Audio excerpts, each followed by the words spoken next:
सबने जय श्री राम जी। मैं संदीप मेलवान, स्वागत है सभी बैंकर्स का एक नई वीडियो में।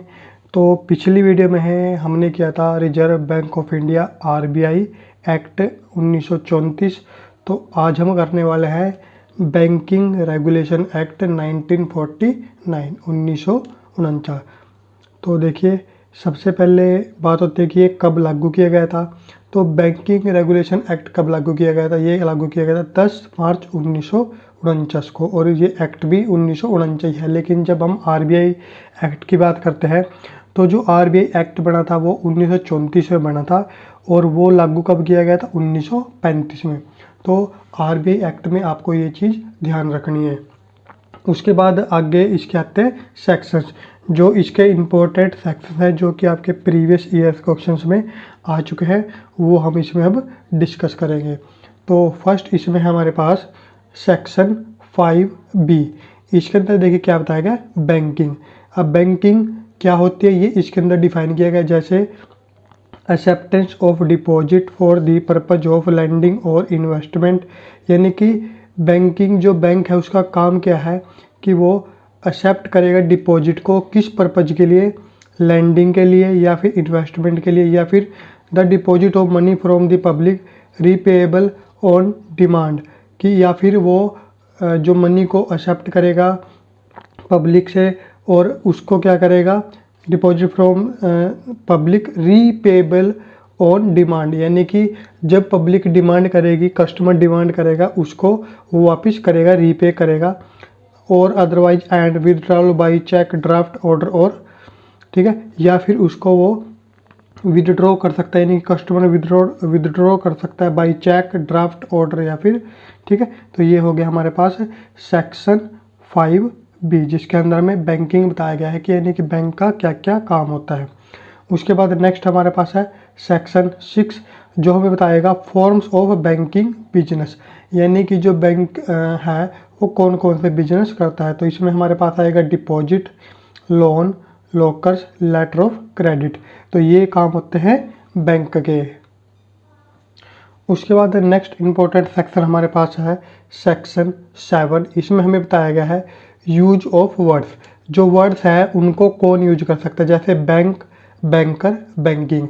ये जो वर्ड्स हैं इनको कौन कौन यूज कर सकता है। तो इसमें हमें बताया गया है a banking company carrying on banking business in India must use the word bank. यानी कि एक बैंकिंग कंपनी है जो कि बैंकिंग बिजनेस को कर रही है इंडिया के अंदर, तो उसको बैंक वर्ड यूज करना कंपलसरी है। ठीक है। Banker, banking company in its name, यानी कि या तो बैंक, बैंकर, या फिर banking company in its name. No other organisation permitted to use these names. यानी कि बैंक, बैंकर, बैंकिंग, इसको कोई और कंपनी यूज नहीं कर सकती, इसको सिर्फ बैंकिंग कंपनी ही यूज कर सकती है इन वर्ड्स को। उसके बाद नेक्स्ट है हमारे पास section 9, disposal of non banking assets. देखिए इसमें क्या होगा, no bank shall hold any immovable property. यानी कि कोई भी बैंक जो है वो कोई भी इनमूवेबल प्रॉपर्टी को होल्ड नहीं करेगा। Howsoever acquired except for its own use for any period exceeding 7 year. ये सिर्फ किस केस में हो सकता है कि वो उसको खुद के यूज के लिए जो उसको एक्वायर किया गया हो, जैसे कि मान लो जहाँ पे बैंक की ब्रांच होगी, ठीक है, for any period exceeding 7 year, 7 साल से ज़्यादा नहीं होना चाहिए। नेक्स्ट सेक्शन हमारे पास है सेक्शन 10। इसमें हमें बताया गया है एम्प्लॉयमेंट ऑफ मैनेजिंग एजेंट्स। ठीक है। तो इसमें देखिए क्या होगा, the period of office of an MD या फिर whole time chairman can not exceed 5 years at a time. यानी कि जो एमडी होगा या जो चेयरमैन होगा उसका जो कार्यकाल होगा, टाइम पीरियड होगा ऑफिस का, वो 5 साल से ज़्यादा नहीं हो सकता एक बार में। Must be may be renewed और एक्सटेंडेड फॉर फर्दर 5 ईयर्स। उसको एक्सटेंड कर सकते हैं 5 ईयर के, लेकिन एक बार में 5 साल से ज़्यादा वो नहीं हो सकता। ये किस सेक्शन में बताया गया है? सेक्शन 10 में। उसके बाद सेक्शन 11 हमारे पास है paid up capital and reserve requirement. तो सेक्शन 11 में हमें बताया गया कि पेड अप कैपिटल क्या होता है और रिजर्व कैपिटल, जो रिजर्व है उसकी क्या रिक्वायरमेंट होती है। तो सबसे पहले तो पेड अप कैपिटल क्या है और रिजर्व क्या है। पेड अप कैपिटल देखिए क्या होती है, मान लो बैंक है या कोई कंपनी है जो कि अपना आईपीओ निकालती है, अपने शेयर बेचती है, तो उसकी एवज में उसके पास जो भी मनी आएगा, ठीक है, जो भी कैपिटल आएगा उसे हम बोलते हैं पेड अप कैपिटल। और रिजर्व क्या होगा, रिजर्व क्या होगा कि इन फ्यूचर के लिए उस कंपनी के पास जो भी कैश होगा, ठीक है, जो पैसा होगा, करेंसी होगी, वो क्या होगा, रिजर्व। उसके बाद हमारे पास इसकी रिक्वायरमेंट कितनी कितनी होती है। तो डोमेस्टिक बैंक के लिए होती है मिनिमम 5 लाख, फॉरेन बैंक के लिए होती है मिनिमम 15 लाख, और अगर बात करें मुंबई कलकत्ता की तो उसके लिए होती है 20 लाख। ठीक है, बॉम्बे और कलकत्ता के लिए होगी, मुंबई और कलकत्ता के लिए होगी 20 लाख रुपए। नेक्स्ट हमारे पास आया है सेक्शन 12 कैपिटल स्ट्रक्चर। इसमें कैपिटल स्ट्रक्चर के बारे में बताया गया है। The ratio of authorised, subscribed and paid up capital must be minimum 4:2:1। ठीक है, तो ये जो रेशो है हमारे पास क्या होगी, ऑथोराइज्ड की, सब्सक्राइब्ड की और पेड अप कैपिटल की कितनी होगी, 4:2:1। और दूसरा इसमें बताया गया है कि voting rights can not be more than 10% by a single share holder is irrespective of holdings. यानी कि कोई भी शेयर होल्डर है जो सिंगल शेयर होल्डर है, उसका जो वोटिंग राइट है, वोटिंग पावर है, वो 10% से ज़्यादा नहीं होनी चाहिए। उसके बाद नेक्स्ट सेक्शन हमारे पास आया है section 13 restriction on commission brokerage discount. ठीक है, इसमें रिस्ट्रिक्शन लगाई गई है कमीशन, ब्रोकेज और डिस्काउंट पे। किस चीज़ के, bank not to pay commission, brokerage, discount etc. more than 2.5% of the paid up value of one share। यानी कि जो बैंक कोई भी ना तो कमीशन देगा, ना ब्रोकेज देगा, ना कोई डिस्काउंट देगा, किस पे, पेड अप वैल्यू पे, किसी भी एक शेयर के पेड अप वैल्यू पे 2.5% से ज़्यादा वो नहीं दे सकता। ठीक है, तो ये जो किस सेक्शन में बताया गया है, सेक्शन 13 में। उसके बाद नेक्स्ट सेक्शन हमारे पास आया है सेक्शन 17। इसमें देखिए क्या बताया गया है, रिजर्व फंड। इसमें बताया गया कि रिजर्व फंड कितना होना चाहिए। A bank must create reserve fund equivalent to not less than 20% of profit out of the balance of profit of each year before any dividend is declare. यानी कि जो बैंक है उसको कम से कम कितना रिजर्व फंड अपने पास रखना पड़ेगा, जो कि इक्विवेलेंट होना चाहिए, इक्वल होना चाहिए, नॉट लेस देन 20%, कि जो प्रॉफिट्स हुए हैं 20% of profits out of the balance of profit, कि जो पिछले साल के जो प्रॉफिट हुए या इस जो हर साल के जो प्रॉफिट्स होते हैं उसका, उस प्रॉफिट के बैलेंस में से 20% जो होगा उससे कम नहीं होना चाहिए। ठीक है, उससे इक्वल या उससे ज़्यादा ही उसको अपने पास रिजर्व रखना होगा before any dividend is declared, कि किसी डिविडेंड के डिक्लेयर करने से पहले उसके पास इतना रिजर्व फंड होना चाहिए। उसके बाद नेक्स्ट सेक्शन हमारे पास है सेक्शन 18। इसमें देखिए क्या बताया गया है, कैश रिजर्व। कैश रिजर्व देखिए क्या होगा इसमें, non scheduled bank should maintain some percent cash reserve of demand and time liability in current account on RBI और कैश इन बैंक। कि जो जितने भी नॉन शेड्यूल्ड बैंक हैं, ठीक है, उनको क्या करना होगा, वो कुछ कैश रिजर्व, कुछ परसेंटेज रखेंगे कैश रिजर्व की, किसकी, of demand and time liability in current account on RBI. यानी कि कैश रिजर्व रखेंगे या तो वो करंट अकाउंट जो आरबीआई के पास होगा उसके अंदर रखेंगे, या फिर अपने बैंक के अंदर ही वो कैश में उसको रख सकते हैं। तो कैश रिजर्व हमें बताया गया है सेक्शन 18 के अंदर। उसके बाद नेक्स्ट हमारे पास है सेक्शन 19 सब 2। ठीक है, तो सेक्शन 19(2) में हमें बताया गया है, no banking company shall hold shares in any company whether as pledge, mortgage और absolute owner of an amount exceeding 30% of paid up share capital of that company और 30% of its own paid up capital and reserves whichever is less.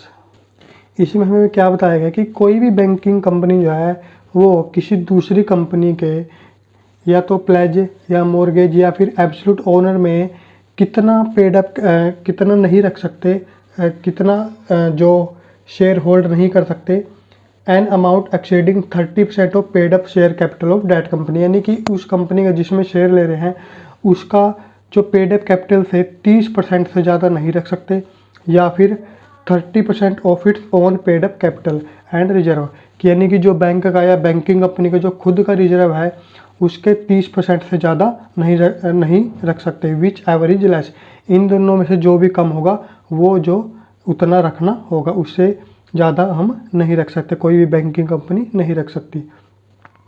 उसके बाद next है हमारे पास section 20, restriction on advances against on shares. ठीक है, तो इसमें देखिए क्या है, no banking company grant loans advance on the security of its own shares, यानी कि कोई भी बैंकिंग कंपनी लोन ग्रांट नहीं कर सकती, ना कोई एडवांस दे सकती है किस पे, जो कि उसके खुद के शेयर है उसकी सिक्योरिटी पे किसी दूसरी फर्म को वो लोन नहीं दे सकते। नेक्स्ट हमारे पास है section 21A, rate of interest charge by banks not be subjected to scrutiny by courts. तो इसमें देखिए क्या बताया गया है, a transaction between the banking company and its debtor, यानी कि किसी भी बैंकिंग कंपनी और जो उसका डेबिटर है उसके बीच में ट्रांजैक्शन कभी भी ओपन नहीं की जा सकती। शैल नॉट बी री ओपन बाई एनी कोर्ट, किसी भी कोर्ट के द्वारा on the ground of excessive charging of rate of interest, कि कोई भी जो कोर्ट है वो सिर्फ इस बेस पे कि जो बैंक है उससे ज़्यादा रेट ऑफ इंटरेस्ट ले रहा है, इसके बेस पे कोई भी ट्रांजैक्शन जो बैंकिंग कंपनी और डेबिटर के बीच में नहीं रीओपन की जा सकती। तो ये किस सेक्शन में बताया गया है, सेक्शन 21A में, यानी कि ये कोर्ट को ये करने से प्रोहिबिट करता है। उसके बाद नेक्स्ट हमारे पास आया section 23, restriction on opening of new and transfer of existing place of business. Section 23 में क्या बताया गया है कि कोई भी बैंकिंग कंपनी है, कोई भी बैंक है, वो अपनी मर्जी से कभी भी ना तो ट्रांसफ़र कर सकता, transfer of existing place of business, यानी कि जहाँ पे वो बिजनेस कर रहा है उसको ट्रांसफ़र कर सकता है, और ना ही वो नई ब्रांच खोल सकता। तो ये हमने RBI एक्ट में पढ़ा था कि ये सारा काम किसका होता है, RBI का होता है, कि अगर बैंकिंग कंपनी को अपना जो जगह ट्रांसफ़र करनी है या नई ब्रांच खोलनी है तो वो सारा काम कौन करेगा, RBI करेगा, कोई भी बैंकिंग कंपनी ये खुद नहीं कर सकती। ये हमें बताया गया है सेक्शन 23 में। उसके बाद नेक्स्ट हमारे पास मेंटेनेंस ऑफ SLR। ठीक है, ये हमारे पास है सेक्शन 24 में, स्टेटरी लिक्विड रेशो। इसमें देखिए क्या है हमारे पास, a banking company is required to maintain at the close of business on any day, कि कोई भी बैंकिंग कंपनी है उसको क्या मेंटेन करना होता है, is required to maintain at the close of business on any day, की जब भी हमारा बिजनेस बंद हो रहा है किसी भी दिन को, यानी कि डेली की बात हो रही है, a certain percent of its total net demand and time liability in India in form of cash, gold and unencumbered approved securities with reference to total net demand and time liabilities as on last Friday of the second preceding fortnight। ठीक है, यानी कि कोई भी banking company है उसको कितना SLR maintain करना पड़ेगा किसी भी बिजनेस डे के ख़त्म होने के बाद, of its total net demand and time liability in India in form of, किसकी फॉर्म में करना पड़ेगा वो, cash, gold and unencumbered approved security. Approved securities कौन सी होती हैं, कि जो कि RBI ने अप्रूव की हैं कि ये सिक्योरिटीज़ बैंक अपने पास रख सकता है, with reference to total net demand and time liability, और कब करनी होती है, as on last Friday of the second preceding fortnight, और minimum floor limit abolished and maximum 40% to be maintained, और कितनी होती है कि मैक्सिमम कितनी कर सकते हैं, 40% जो है वो मेंटेन करनी होती है SLR। उसके बाद नेक्स्ट हमारे पास है section 26, return of unclaimed deposit, यानी कि जो बैंकिंग कंपनी के पास कोई भी अनक्लेम्ड डिपॉजिट है उसका बैंक जो बैंकिंग कंपनी क्या करेगी। तो देखिए इसमें क्या होगा हमारे पास, every bank shall within 30 days after the close of each calendar year submit a return as on 1st December to RBI on all deposit accounts which have not been operated upon for 10 years, यानी कि जो unclaimed account है। तो कोई भी banking company उसको क्या करना होता है, with in 30 days after the close of each calendar year, और कैलेंडर ईयर कब ख़त्म होता है हमारे पास, ठीक है, ये आपको बताने की कैलेंडर ईयर और एनुअल जो फाइनेंशियल ईयर हमारे पास होता है वो कौन कौन से होते हैं।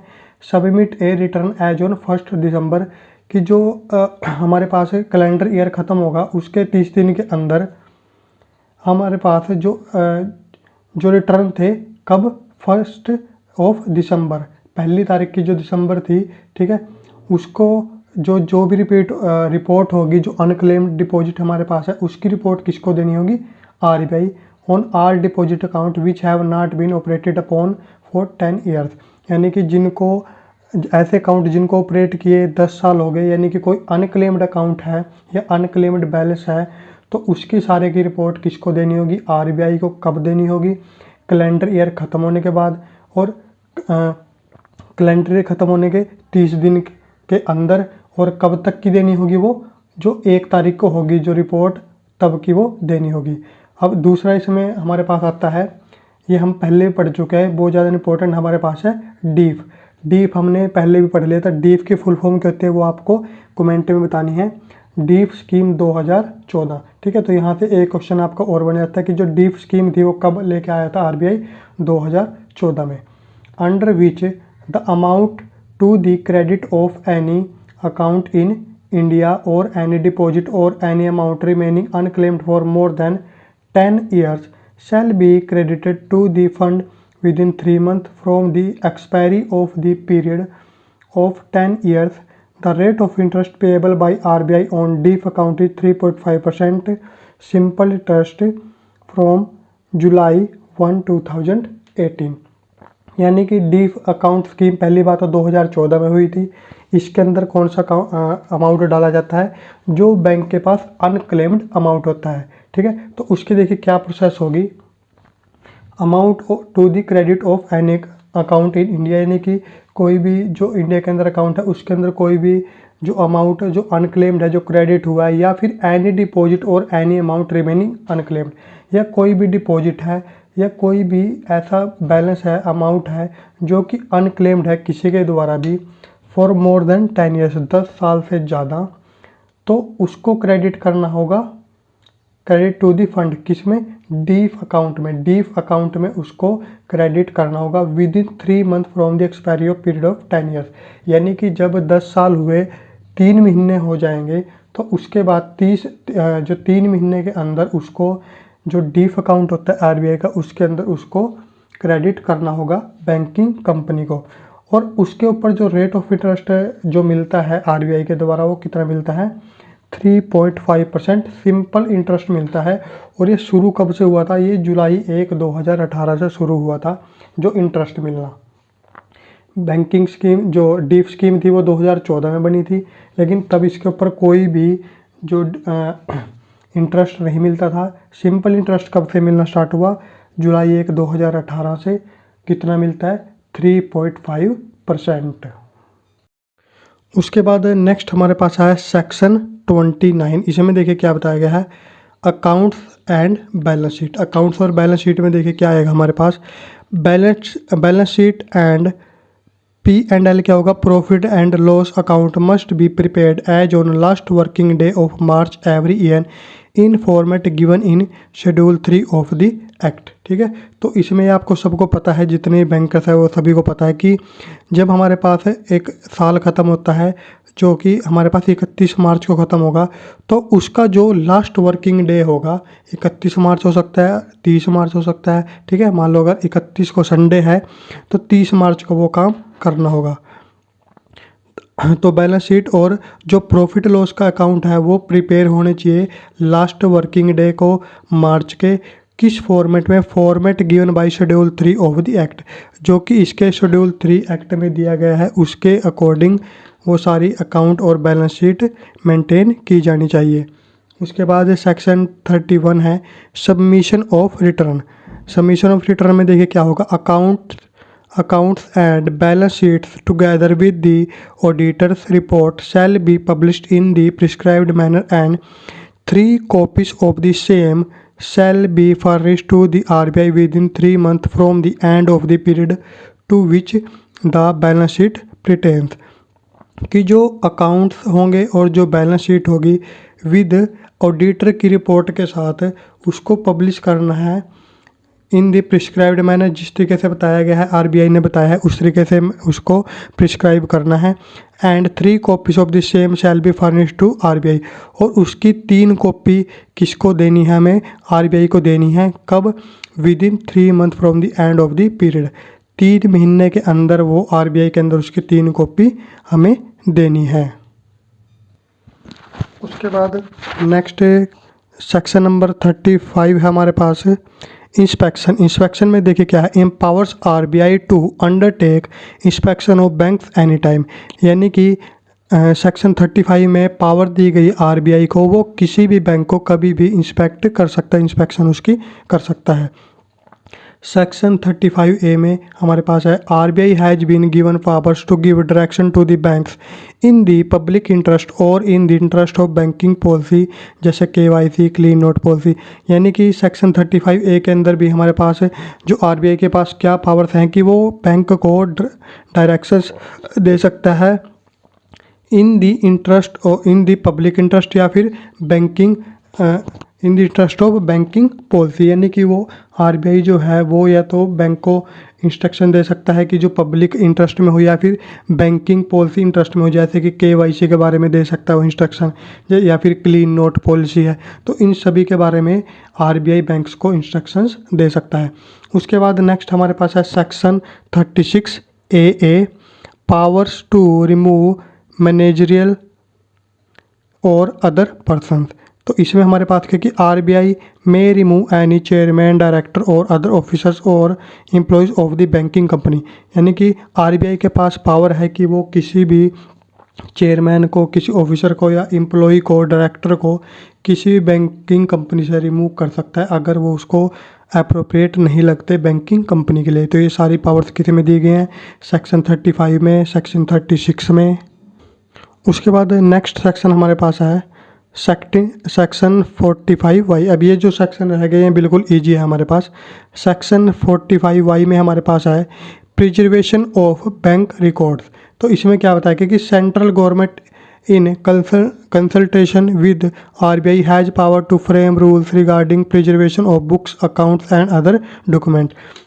कि जो सेंट्रल गवर्नमेंट की कंसल्टेशन में जो आरबीआई के पास पावर है कि वो रूल्स बना सकती है, किसके लिए, जो हमारे जो बैंकिंग कंपनी है उनके डॉक्यूमेंट की, बुक्स की, अकाउंट्स की प्रिजर्वेशन के रिगार्डिंग रूल्स बना सकती है। उसके बाद सेक्शन 45Z में हमारे पास है returns of paid instruments to customer, guidelines for returning the paid instruments to customer by keeping a true copy. यानी कि जो पेड इंस्ट्रूमेंट है जो कस्टमर का, उसकी एक कॉपी रख के, एक ट्रू कॉपी रख के वो सारे के सारे जो डॉक्यूमेंट्स हैं, जो इंस्ट्रूमेंट्स है वो किसको वापस करने हैं, जो कस्टमर को वापस करने होंगे वो। तो ये बताएगा 45Z में। उसके बाद सेक्शन 45ZA के अंदर है नॉमिनेशन। इसमें क्या होगा, for nomination in deposit accounts. ठीक है, कि नॉमिनेशन की जो प्रोसेस की होती है, क्यों होता है, सभी चीज़ें किस में है, सेक्शन 45ZA में। नॉमिनेशन का भी हम टॉपिंग करेंगे तो उसमें आपको सारा कुछ समझ में आ जाएगा कि नॉमिनेशन क्यों दिया जाता है। उसके बाद सेक्शन 45ZC में भी नॉमिनेशन है, जो किसके लिए है, for nomination in safe custody accounts.